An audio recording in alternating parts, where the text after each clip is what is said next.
Welcome everyone.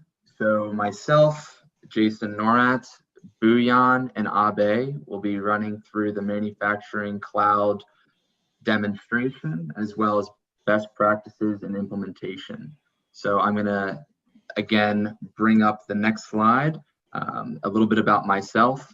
I'm a consultant at Eigen, handling Salesforce implementations as a Salesforce certified administrator, focusing in the manufacturing marketplace.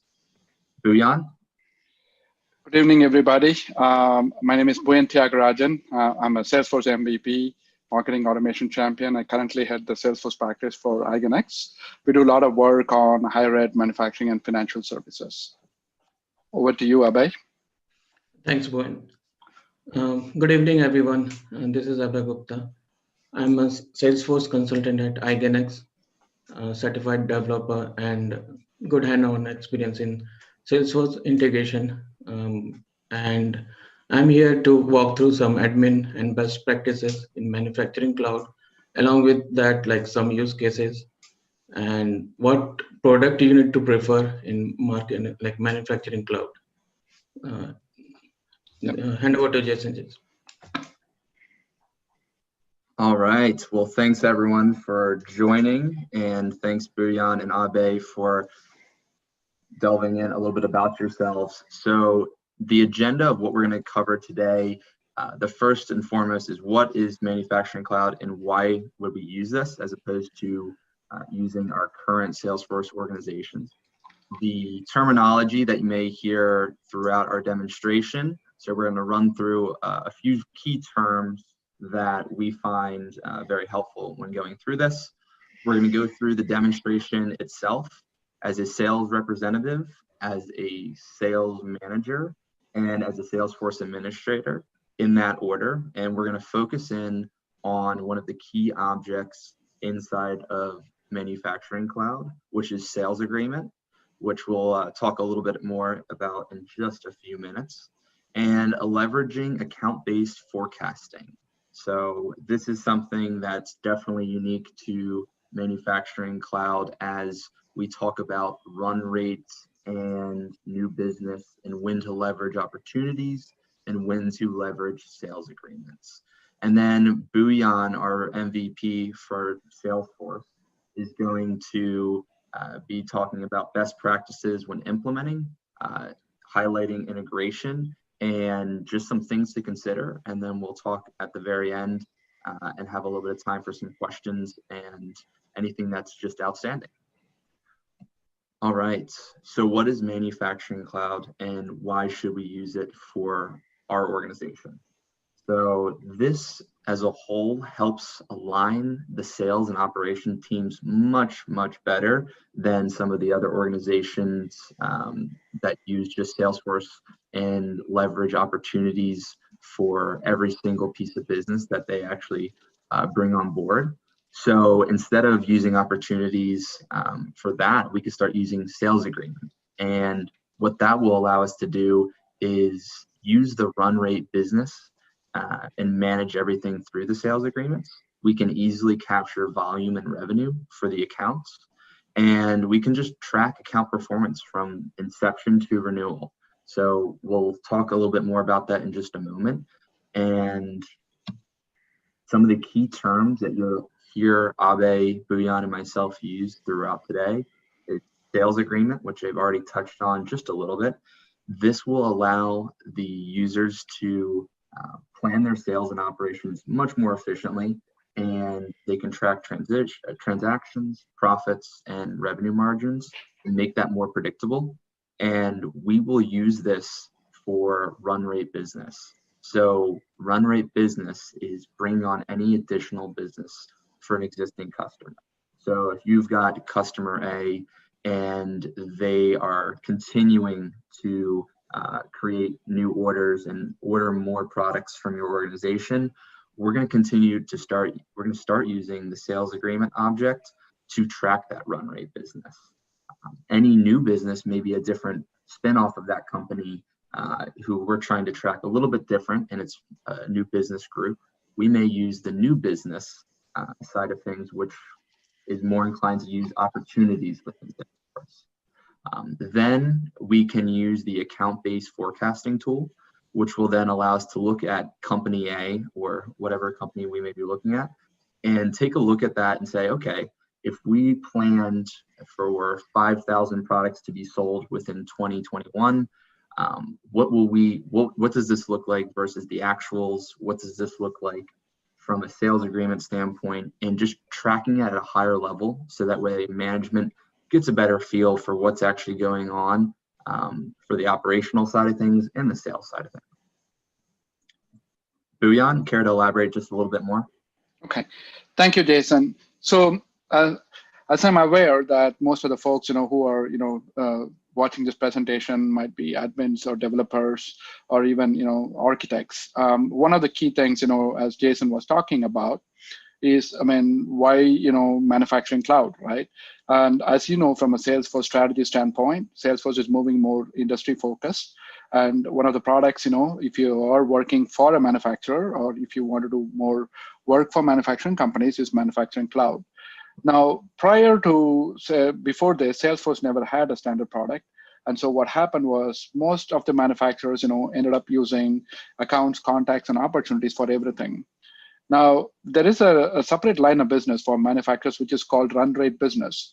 What is a run rate business? It is manufacturers typically sells products for multiple companies for a period of time, say 3 years, 5 years. You might have a contract, and you might be selling, let's say a bunch of chemicals on a monthly volume based, and that's the contract. And it could be 5 tons every month, or it could be 5 million every month, and that's the way these contracts are tracked. And prior to this, manufacturers tend to use opportunities for these contracts, even though on the back end, they usually have an order management solution like an ERP. That's where the orders get into that. So it was an overkill to create, for every order, every opportunity. That was a challenge. So with manufacturing cloud, they don't need to do that. They just use this one standard object called sales agreement, which again is kind of a replica of your contract. And from there, you just import the orders from your ERP system. So that's a little bit of a nutshell of how manufacturing cloud will work in your run rate business.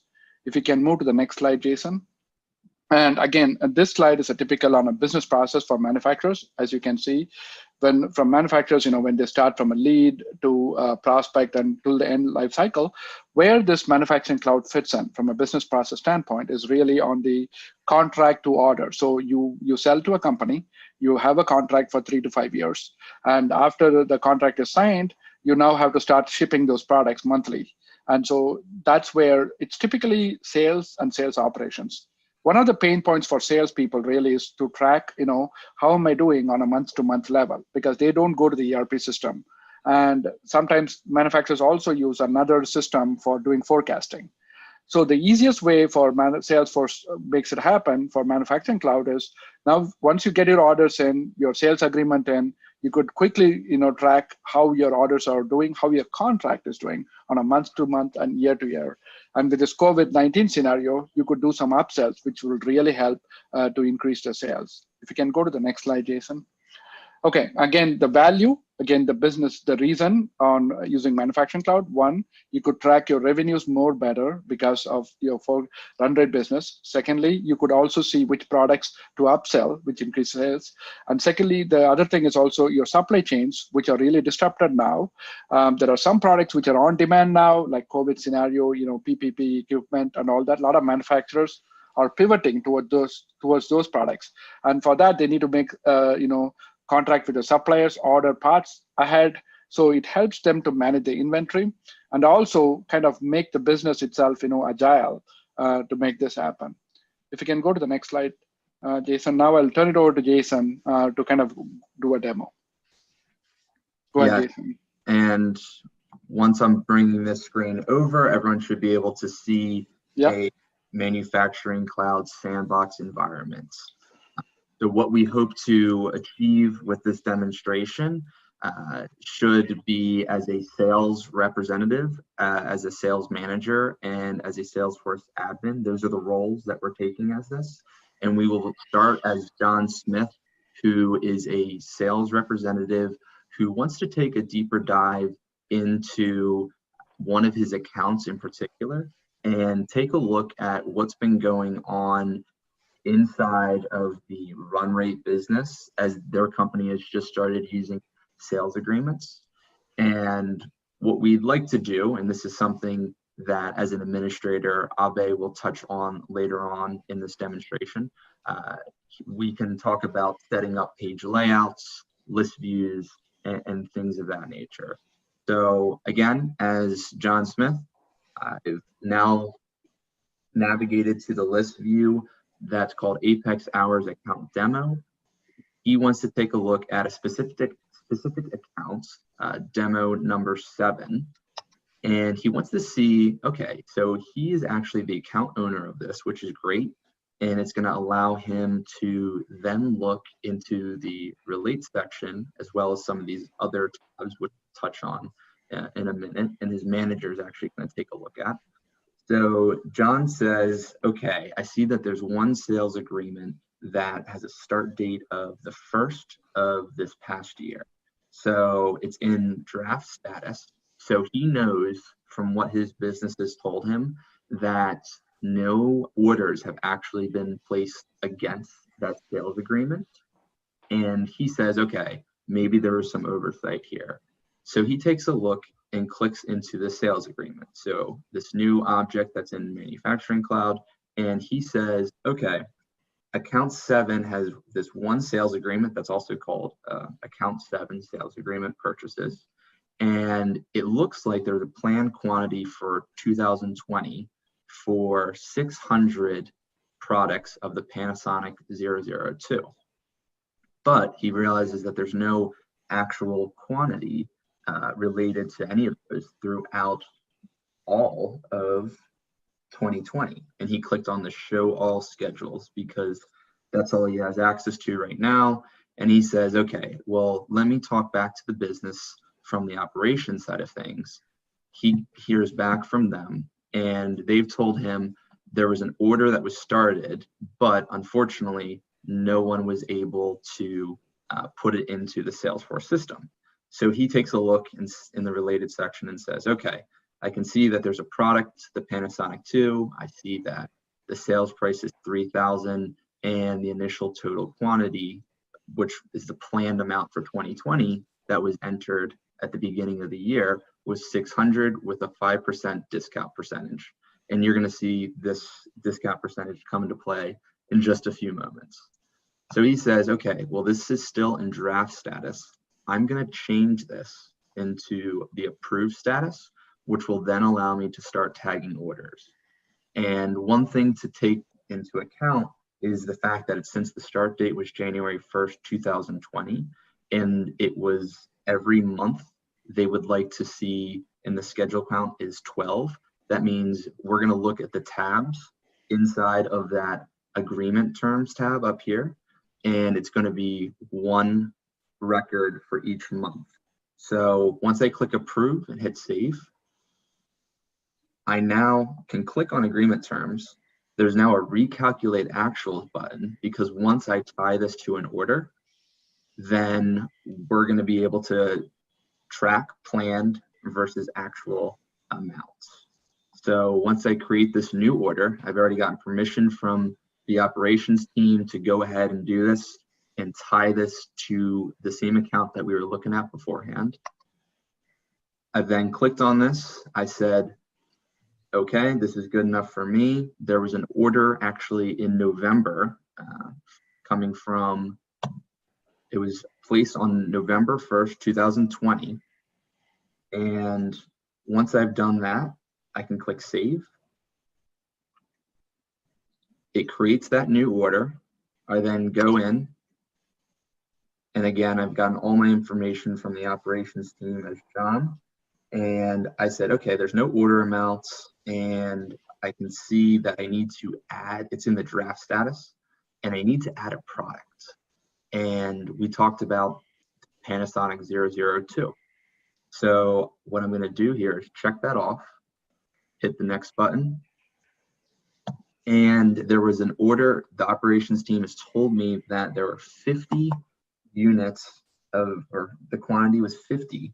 And that was all done in November of 2020. I now see that order product on here, which is the same order product that's on the sales agreement and the same one that I'm interested in.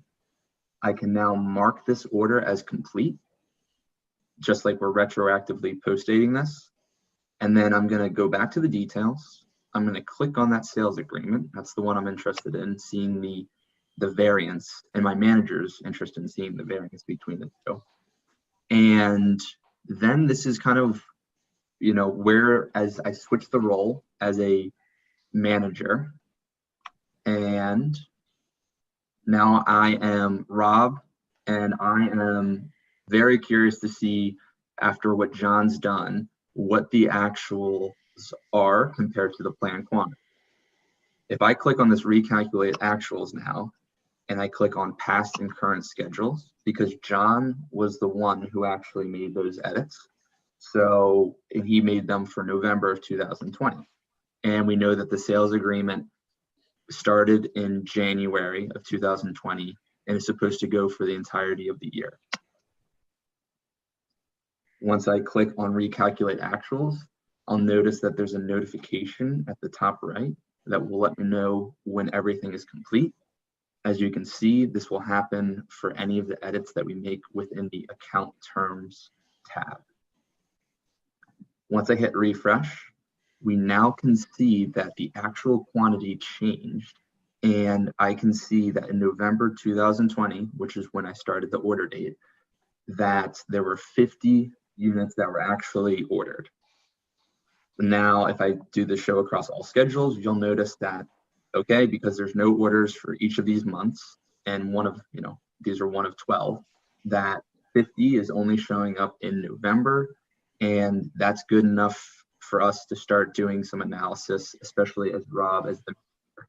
And he's trying to think to himself, okay, where did things go wrong? We planned for 600 or 550 short in terms of projections, and this is something that he can then go back to his team and maybe even at the account level and start, you know, handling that.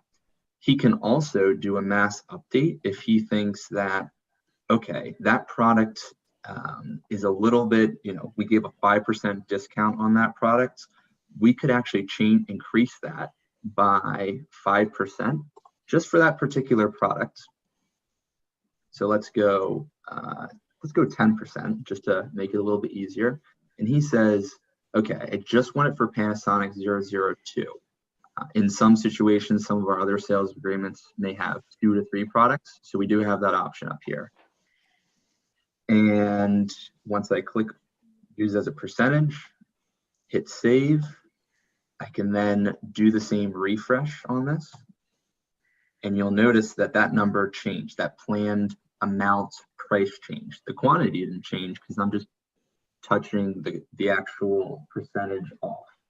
So now we say, okay, because we changed the planned amounts, going forward, when we do our forecasting and planned quantity amounts for this particular accounts and this particular sales agreement going forward, let's try to make that discount a little bit more. That way we can meet that goal of 600 in the planned quantity. And that way next year, our actual quantity is much, much closer or even exceeds this. Then you'll notice that I haven't touched too much on the forecast quantity, which is down here. And the forecast quantity is tied to forecast amounts. And that's something that we're going to touch on in just a moment or two as Rob navigates back to the accounts in which this all started. So one thing to keep in mind is that that actual amount of 150,000 is definitely important to him. So Rob's going to take a step back and look at this from an account level. All right. As we're going in here, he then said, okay, we already talked about this one particular sales agreement for one particular order, and I want to do a little bit of forecasting. Well, first off, he has the permission, which Abe, as the administrator, will talk about adding. But he says, okay, we expect this demo account number 7 to grow 10% in the next year. and we expect the market to grow the same. You can hover over either of these, especially he already knows what's going on, but this is good for any user. We can generate the account forecast, and he's then met with a screen that looks just like this. And if we hit the refresh button on this, we can now see all of the sales agreements tied to this particular account.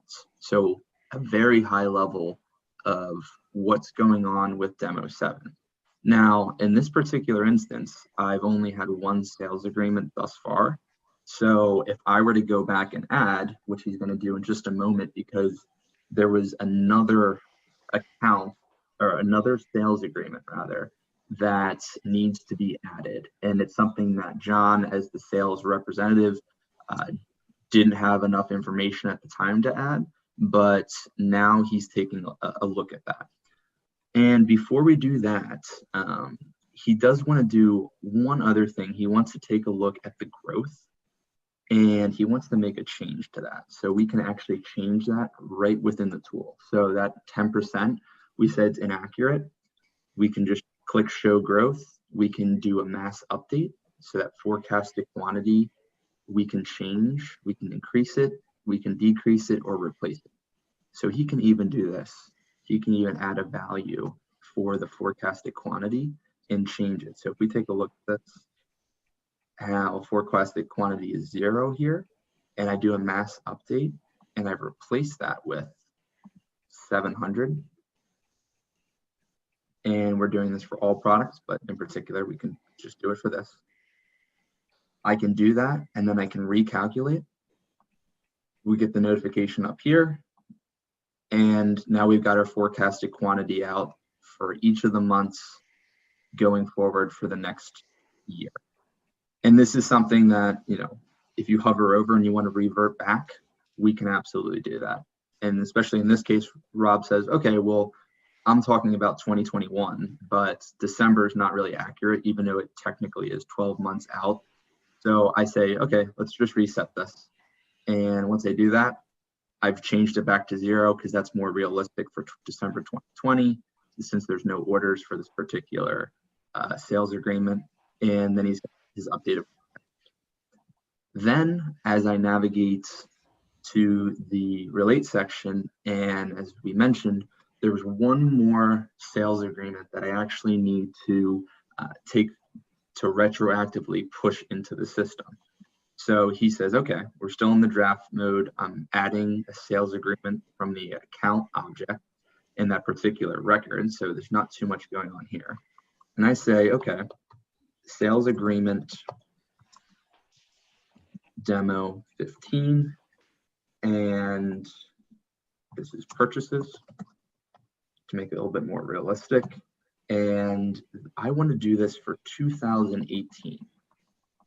2019 was covered with the edit that was made by John Smith, but now I'm looking a little further back and I say, okay, I want to do May 2018, and I want to do a monthly frequency of those columns in the agreement term section. And I just want to do for 6 months. And I don't have to touch the end date because this monthly and this schedule count is going to automatically push this 6 months out. So this is going to be November 2018. That is the term length of this sales agreement. I'm going to make sure that this is pulling the products rate and the pricing right from the specific price book that I want, which is called Apex Hour Price Book. In the John Smith example, the sales rep already had this already created. He was just editing the orders attached to the sales agreement, but this is from inception, and this manager has access to create that sales agreement. You then click save. We've got the new sales agreement. We can click on this, and we notice that there's nothing here in the sales agreement section. Well, there's a reason for that. There's a reason for that is because no products have been added to it. So we now say, okay, the Canon G50 needs to be added to the sales agreement for the planned amount. So we had a planned amount. We heard back from the operations team that in 2018, we expected 800 to be ordered, and it was at a 4% discount percentage. Now that we've got that in here, we said, okay, that's the planned amount. We've added all we needed to add. And I now need to change this draft status, just like the orders, to approved. And as the manager, I have the ability to do that. Then click Save. And you'll notice now that I can see that Canon B50. And now I can also add orders. Before this was finalized and approved, I couldn't add any orders or contracts for that matter. Once I go into the new order, just like we mentioned before, we do the same process. I'm tying it to the same account. That way I can see all sales agreements tied to that. And then I find myself going into the order start date. And we already mentioned that it goes from May 2018 to November 2018. So I'm going to take this back and I'm going to go for September of 2018. And we said that we want to find, so bear with this as it loads, and Rob is just waiting, and he clicks into that order. He sees still in draft mode, just like we saw before, as the sales representative, and he says, okay, now I need to add the actual amount that was ordered for September. He clicks on that, and we mentioned that there was 800 projected in that 6-month time frame, and it looks like he's ordered 200, or the client has ordered 200. Once that's calculated, we can then look into the mark status as complete field, navigate back to that particular sales agreement, recalculate our actuals, past and current. If we're going for future, Rob's just going to use the current schedule.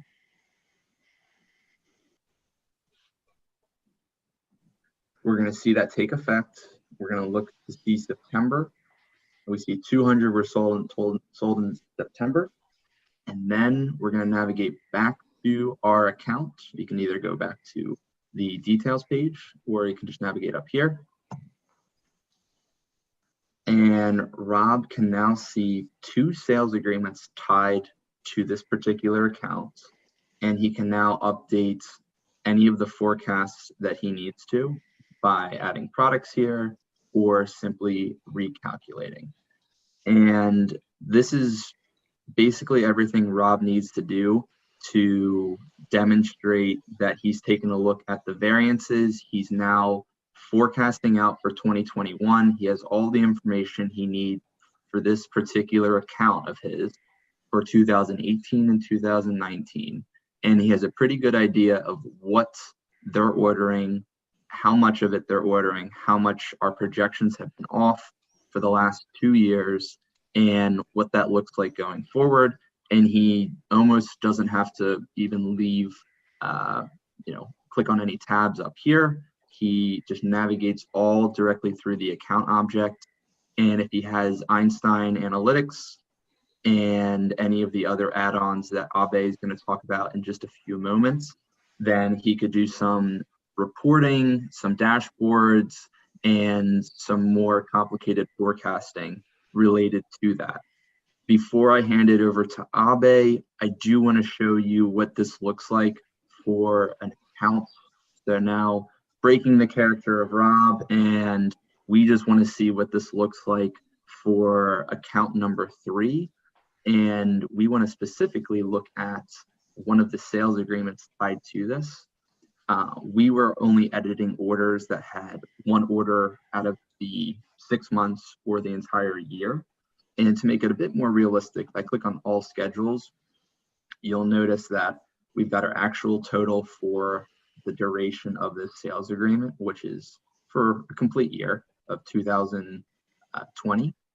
And you can see that here are the actual amounts of those orders that were placed. This one's much more realistic, closer to our goal of our planned quantity. And it's just something to take into consideration as something that you can just easily click the show all schedules, and you'll have everything at your fingertips. And then lastly, account number 2, if we move over to that particular account, you'll see that the ownership for this is with myself as the manager. And you can see that I can actually, if I click into this particular sales agreement, I can actually clone this sales agreement, or I could renew it. So if we said, okay, the same accounts is, re-upping for the next year, the term of that sales agreement, that engagement was only 6 months, and now we need to renew that, I can just click this renew button and edit whatever I need to, and we're set for the next 6 months or the next 12 months, whatever the case may be. So all capable as long as we have the permissions to renew, edit, and clone in this particular instance. And if there's anything else that I'm missing, Abe, from those 2 accounts, or just in terms of what's going on with the account-based forecasting, please let me know. Otherwise, I'm going to turn things over to you to give some insight into the administrative side of Manufacturing Cloud. Thanks, Jason. Almost you cover everything. I like to add one more point in renew. When you click renew button, the existing sales agreement is going to completed, and new sales agreement is going to created automatically with the same product. So that's, I think you cover almost everything. To I begin as a salesman admin, Manufacturing Cloud come with basically 2 products. One is Sales CRM Manufacturing Cloud, and another is Sales and Plus Service Cloud Manufacturing Cloud. The Einstein package is add-on, as this is separate licensing and product. To key feature why Manufacturing Cloud play into picture when we get in integration mode, to combine with ERP system and Manufacturing Cloud, complete the supply chain with the operation team. Manufacturing Cloud play a key role in that. First thing we need to how you're going to provide permissions to your sales team or your manager. So in there is no key profile, but there's one key profile we need to maintain. It's account manager. How the manage role hierarchy will play in the picture. And Abe, is there certain permissions that you need before getting into the roles for each of the users that are actually using Manufacturing Cloud? Yes, there's can you scroll down a little bit? Yes. So for manufacturing sales agreement, is the key permission set for all the sales rep. You're going to provide powerful sales agreement tab, account based forecasting. So we need to provide this permission set to those users, and along with that you need to add one more permission set. It's called manufacturing account for forecasting. So these 2 permission set you need to note it down and give permission to the user. For as a manager, you need to provide access to account targeting profile set. Fantastic. And is that something that you mentioned the roles? Is that something that needs to be adjusted? Yes. Okay. And so, how role hierarchy will create in that when you create manager sales rep. So basically, a manager will view all the record from the sales team. Fantastic. Thanks. And is there anything from a page layout standpoint that stands out to you that may need editing for any of the administrators who are looking to provide for their managers on the sales team and then their sales representatives?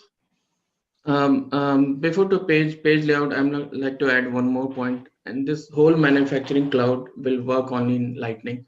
So first of all, if any customer is using classic environment, it will not work. You need to convert those customers first into Lightning environment. And page layout, these are like more on organization level, how the customer is going to like sometime you need to automate your opportunity. Like once your opportunity is closed, then automatically sales agreement need to create, or you need to add a contract in that. For some organization, contract will play more key role. Based on contract, your sales agreement will process, and how you're going to add your order. So these are more on organization level configuration, but most of the parts cover in manufacturing cloud out of the box functionality. Fantastic. Like sales agreement is the key object. These are the standard object. Order, contract. When you give permission to your sales rep, it automatically like process, all the process are defined. First you need to create sales agreement, give the sales agreement need to approved by your manager, or whatever the approval process you need to set, like one step approval process or second step approval process based on your amount. After that approval process, you can add your actual order. Same way, your account forecasting will play key role in your forecasting environment. And you're referring to this sales agreement item in the setup area, is that correct? Yes. And there's like a couple of configuration you need to add. Like renewal will play 60 days. How you're going to upload your orders? It's like batch processing or real time. You can like from ERP system, you can integrate with like orders opportunity in real time, or as a like daily batch cycle you can implement also. Okay, and you can even do the agreement term metrics right from within here for editing. Yes. Like the second approval process, if you want to create like out of the box approval process, or through automatic, like once you click any checkbox, approval process will create send email notification, that you need to implement through this setting. And there's one more like, can you click on forecasting, account forecasting? Yeah. So in the account forecasting, like how monthly you need to divide, it's like quarterly, monthly, yearly, on which basis you're going to forecast your upcoming product and pricing view. Can you go down? And there is a formula in between. Go down a little bit. Yeah, add formula. So these are like organization level setting, how you're going to calculate your quantity. Like quantity is going to calculate based on your actual some percentage. So you need to define this formula here, and it automatically, like when you click account forecast, it calculate based on these formula. Fantastic. And this account forecasting, is there anything that, you know, separates this from what's going on with the account manager targets? I noticed that's something that is on the record for everything related to an account. Is that something that with Einstein Analytics, is that kind of where that comes into play? Yes, like account manager target is basically for manager to see their upcoming forecast, do some analytic like analysis on their product and pricing of information. So these settings are more related to higher management or manager or business analyst for their organization. Um, uh, their particular permission set. So all the sales rep is not like willing to work on upcomings or future thing. Um, Fantastic. uh, And for anyone who is wondering about what I may be referring to for account manager targets, it is related to the actual accounts, and it's the account manager targets tab. And as you can see right now, there's no targets assigned to me. And the other item that Abe was discussing, which is separate, is the forecasting administrative side of things, which everything can be then seen in this forecast tab for the accounts. So don't mean to derail you, Abe, just wanted to yeah. on the front end. And I like to add one more point for like for doing migration stuff. You can use Genset and migration tool or Salesforce DX, and it's very compatible with this tool. And along with the third-party integration, you can use Delboomi, Jitterbit, directly interact with the ERP system or SAP system. Fantastic. Is there anything else you needed to or wanted to add for any of the administrators that are listening into this Apex Hour session?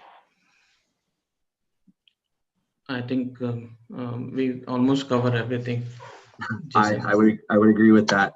And with that, I'm going to pass it over to Buyan from our team, and he is going to close things out with all things related to the actual integration itself. All right. Thank you, guys. And again, as you guys can see, right, the manufacturing cloud product, it's a standard package, right? And it's got its own features. The sales agreement is a core object, and the other objects kind of falls into play. One of the questions, obviously, now comes implementation, right? When we get to implementation, there are two scenarios. One, you might be a manufacturer. You already have Salesforce. You already are using opportunities. You're using the standard contracts and orders. Now, how do I fit this in with manufacturing cloud? So that's one question. And secondly, for those who are just new to Salesforce, then how do I go about implementing? So for those who are already out there and you're using opportunities and opportunity products already, then the way this would work is think about this as a sales agreement is a one-to-one with typically an opportunity. So there are two ways to kind of think about it. One, if it's you got to go back to the business and say, okay, out of my opportunities, which are the opportunities which are my run rate opportunities versus the opportunities which are like new logos. In other words, if I'm selling to a new account or I'm doing a cross sell or an upsell, that's opportunities. But if you're just doing repeat orders every month to the same account again and again and again, those opportunities at some point will be ported over to sales agreement. So there is an interim phase and a future phase. In the interim, you create a sales agreement or a sales agreement product, and then you kind of manage your orders, which are then linked to the sales agreement. But the future phase, at some point, there would be a phase where you would retire your opportunities and just use sales agreement and orders for your run rate business. So that is just one thing to consider when you are using an existing org and using heavily opportunities. If we can go to the next slide, Jason. And then for the second part of it, for those architects out there, the question should be is, okay, what is this data model, right? The data model is very simple. The sales agreement is your master object. It's got a one-to-many with the sales agreement product and product schedule. You might see there's a sales agreement product schedule here, whereas in the standard Salesforce, there is the product schedule and the revenue and the quantity schedule. Salesforce kind of moved away from that because it doesn't work for the manufacturing world. So you might be having your own sales agreement product schedule, which you need to kind of factor for it. So that's one thing to kind of understand. Obviously, you need to use your products and price book, which are very important. Let's go to the next slide. This one, when Abe was talking about forecasting, so which basically means for your future years. Typically, sales managers want to see, okay, what is my volume looking like for 2021, 2022? And when Jason walked through those account forecasting tab and those forecasting records, this is the objects: the account forecast, product forecast, and account forecast. Those kind of product Salesforce built in. So the other question normally will come in, like, what happens to the standard Salesforce forecasting? Well, the standard Salesforce forecasting may not work for the manufacturing cloud, which again builds into your own forecasting. And the other question to think about is, typically manufacturers have a separate product to do forecasting. So what do I do about that? Well, you would continue to use your forecasting tool, but the question really is minimal data to put to your sales team to have that visibility. So you might end up using minimal forecasting, and you can use those formulas Abhay had talked about for that. So let's go to the next slide. So now let's talk about scenarios on implementation. Obviously, when we get to implementation, right, the product looks good, the demo has been done, and what did the business expect? They want everything tomorrow morning, right? I mean, honestly, tomorrow morning is something challenging, right? So what we want to do is, I want to talk about two scenarios. Three scenarios actually. Scenario one, what can you do minimal and to get the product up there and make it running, right? So that was always the best thing. So what I call this the use case one, which is the quick POC, 4 to 6 weeks implementation, and then the use case two is a full blown, because as Abhay said, there is a backend integration. Because your orders are coming from ERP, you already have your ETL tools running, Jitterbit, Delboomi, whatever tool you have. That will, and even SAP at this point. So that will be a heavy lift. So that will be your phase two, which is use case two. And then use case three is talking about migration. So let's go to the next slide, Jason. So let's talk about a minimal implementation, what you can do now. You have an existing Salesforce org. You're already having accounts, contacts, opportunities, and all that. Focus on the discovery, which is focused on what is a sales agreement. How do I create that object? How do I customize it for my needs? So that means you might be already having a CPQ solution sometimes, which might kind of have some fields in sales agreement. Or sometimes you might have an ERP system where there is an agreement there. You might need to port some fields. The key fields are start date, end dates, and then how do I link it to my orders? So that's, and then instead of implementing products and price books are challenging, right? Because for manufacturers, you might have millions of products. So do I just need to put all my products? No, you might need to do a minimal category, or you might go by business unit. So maybe implement for one business unit. But when you do this implementation, one of the things which is very important is to have a roadmap for integration, because you need to make sure all the fields in Salesforce, the sales agreement products are mapped to the corresponding integration objects. Let's say it's in your ERP system. That's number one. Number two, the key, make sure there is a synchronization key, like SAP customer ID, or if there's a contract ID in your external legacy system, which needs to be put in sales agreement so you can sync it up. So those are small strategies which you can do to get a use case one for a POC. I mean, I would definitely advise not to extend this beyond 3 months.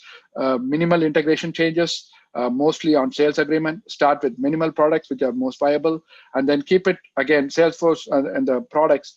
You can't have, if you're using SAP, you have 7-level hierarchies, you may not work. So start with 2 or 3. Let's go to the next slide. The use case 2 is, okay, now I got my phase 1 implementation done. What do we do in terms of integration? Because as you can see, you have to get all your products, all your price books, the entire catalog. Should I get everything in Salesforce? The answer to that question is, again, it would be dependent on what the sales team has to see. You might only go into like maybe a category level, not all the products, and like a level 1, level 2, high level categories. So that is one thing to think about. And then for the second aspect of it is historic data. So what should we do with the existing opportunity? So let's say we go implement in 2021, and then what do we do with 2015, 2010 orders opportunities? So that is, again, a phase 2 part. So we have to plan out how to do a data migration for this. As you can see from here, the major object for you to think about, the middle layer is your integration layer. The left end is where your sales agreements, everything comes in, which gets into Salesforce. And then the products, price books, accounts, and orders are the core objects to think about. Let's go to the next slide, Jason. So, and again, if you're using a MuleSoft, there is a predefined templates, connectors already from MuleSoft to SAP. So that could be a thing to use. If you're upgrading to SAP HANA, That is also, there is also an existing Lightning connector real time. So that is also an option to think about. So let's go to the next slide. So now, sometimes some manufacturers use packages, managed packages like Eno6 or Overcast. And what these packages do is they're already connected to the ERP system like SAP or BOM, and they exactly replicate that object schema in Salesforce. So in that kind of case, there might be some changes to the managed package, but you want to minimize that and abstract it, keep it at the Salesforce level. As long as you can populate the Salesforce agreement, the forecasting objects, and you have automation in place to kind of take the managed package products objects to Salesforce, we are good on that. Let's go to the next slide. And the other aspect to think about is ETL tools. If the volume is high, you might need to kind of consider, in a piecemeal approach, because ERP orders could be high volume, governor limits are a challenge, so we need to kind of think about that. Can we go to the next slide? The last piece of it is, okay, for existing opportunities, which may be 2010, 2015, you might have dumped it into some custom objects.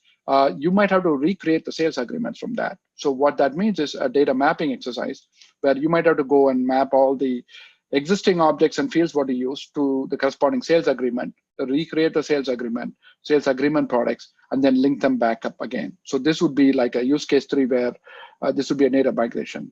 So from an implementation standpoint, always start from the future. So let's go create new sales agreements and do that. That's a quicker implementation. Then do the integration, which is the phase 2 part, and then do the data migration. So that's the 3 use cases. If you can go to the next slide, Jason. Then the last part of it is a data load. So, okay, now let's say if I have to really do like my legacy data, historical data, what's the sequence I need to import this data in? And obviously that accounts, contacts, and then account products, sales agreement products, and product schedule. So that's how the sequence would be. This might be a one-time job you might build in your ETL tool. And at some point you will probably have to replicate this as a regular job if you have to do that. So that is one thing to consider from a data load sequence standpoint. So let's go to the next slide. So and to kind of summarize, always think about manufacturing cloud implementation with a small POC. Again, minimal products, minimal agreements to start with. The very important critical piece for a manufacturing cloud implementation is that you have to leverage products and price books. Most of the manufacturers tend not to use it. They got one product and one price book, which may work, but in the long run, you need to kind of load it. But again, you don't need to be crazy to load all your million products there. You could just go with the category higher level products and keep it. And then the other one is an integration strategy with your ERP system, which is your orders, products, and price books. So that is another thing which you need to consider. And the last piece is the pricing aspect. The question would be, should every sales cloud license to be converted to a manufacturing cloud license? Because obviously there's pricing in it. And usually, manufacturers who have, maybe 100 sales cloud license, maybe 1,000 service cloud license. But with manufacturing cloud, usually run rate business is done by minimal users because it's sales operations who really want to get access to it. And sales teams might get access to it. I might get in trouble when I talk about this from a Salesforce standpoint. But the point is that you can start with minimal users who really need it. And then for them, it's a manufacturing cloud license. It can be an upgrade, or it could be permission sets, which Abhay had talked about. So let's go to the next slide. So to summarize this, as I kind of talked about, we've done a lot of implementations with manufacturing cloud. I have a quick start assessment kit, which I'd be happy to share.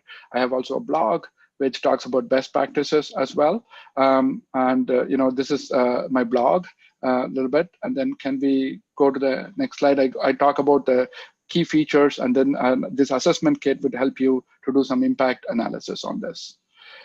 I think we are at the end of it. I think we are done at this point.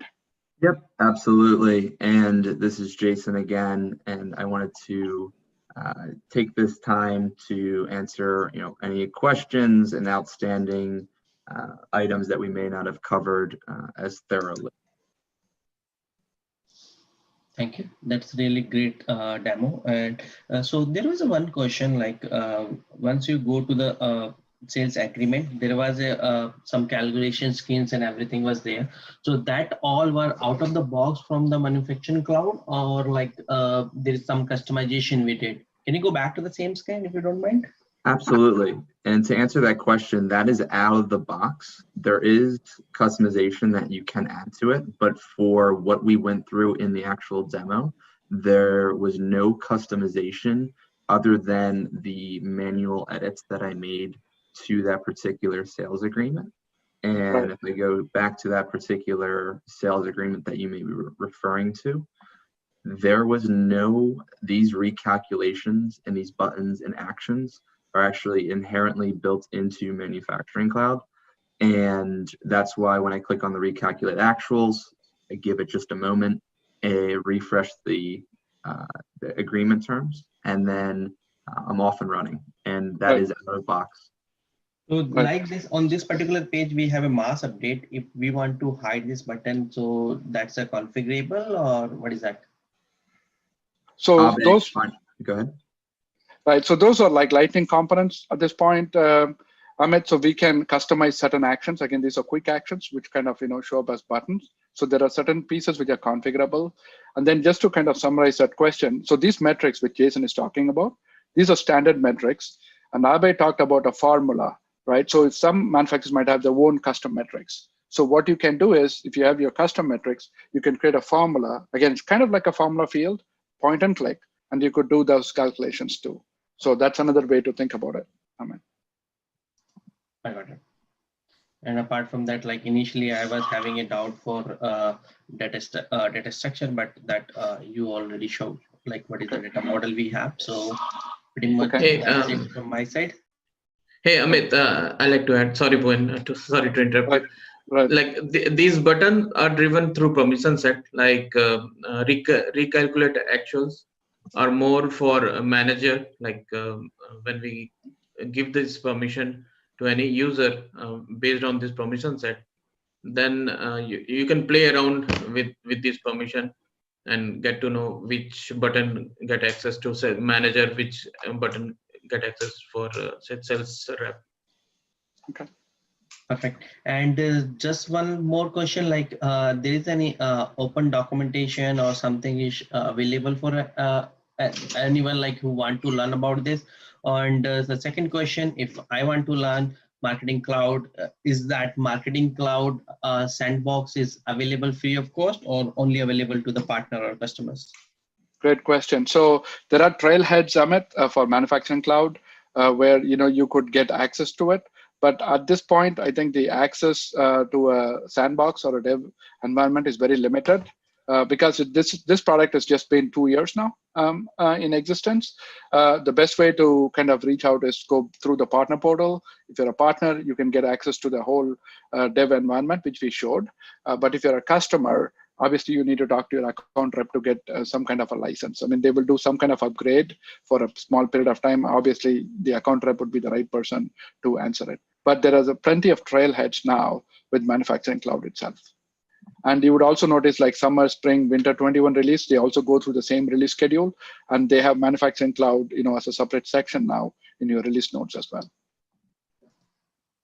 Perfect. So I guess pretty much, yeah. Here's a link for Trailhead. So definitely we will share this link in the recording so that our audience can look into that. And that's it. Okay. Thanks, everyone. Thank you, Amit, for giving us this opportunity. Yes. Thank you so much. Yep. Thanks, everyone. Thank you. Bye.